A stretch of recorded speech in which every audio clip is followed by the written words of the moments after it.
Picture this. You're a slave in the Spanish colony of New Spain.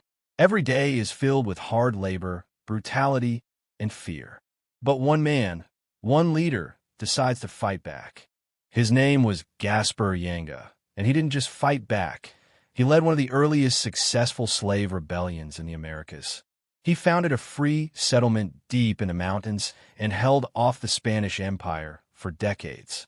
This is the story of the man who defied an empire and became a symbol of resistance and freedom. Subscribe and let's dive into the epic story of Gaspar Yanga, the rebel king who refused to be broken.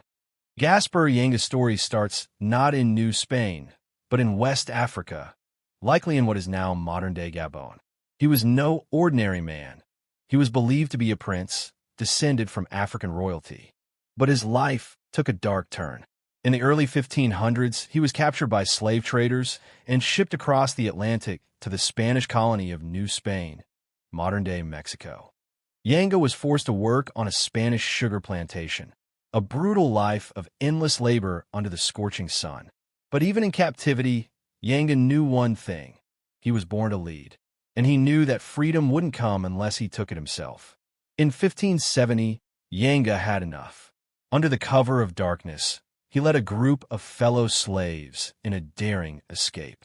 They disappeared into the mountains of Veracruz, where they established a hidden settlement deep in the jungle.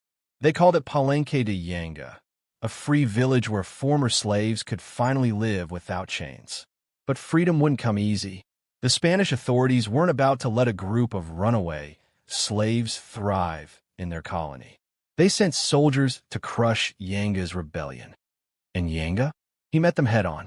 Despite being outnumbered and poorly armed, Yanga's forces used the terrain to their advantage. They set up ambushes in the narrow mountain passes, striking hard and then disappearing into the jungle.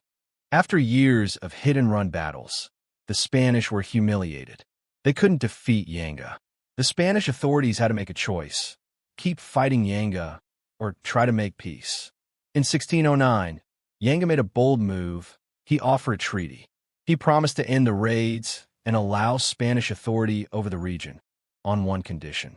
He demanded that Palenque de Yanga be recognized as a free and independent community. And incredibly, they agreed. In 1618, the Spanish crown officially recognized Yanga's village as a free settlement, the first of its kind in the Americas. Yanga had done the impossible.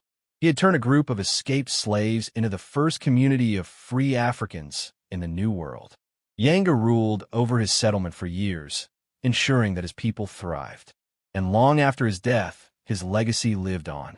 His village grew into the modern-day town of Yanga, Mexico. Today, he's celebrated as a symbol of freedom, resilience, and strength. Gaspar Yanga's story isn't just about rebellion. It's about the power of leadership, courage, and the refusal to accept oppression. Yanga's story matters because it reminds us that even in the darkest of times, freedom is possible. He didn't just fight for himself. He fought for his people, for dignity, and for the right to live free. Gaspar Yanga wasn't just a rebel. He was a king, the first true king of freedom in the Americas. Thanks for watching, young historians. Have a good one. Until next time.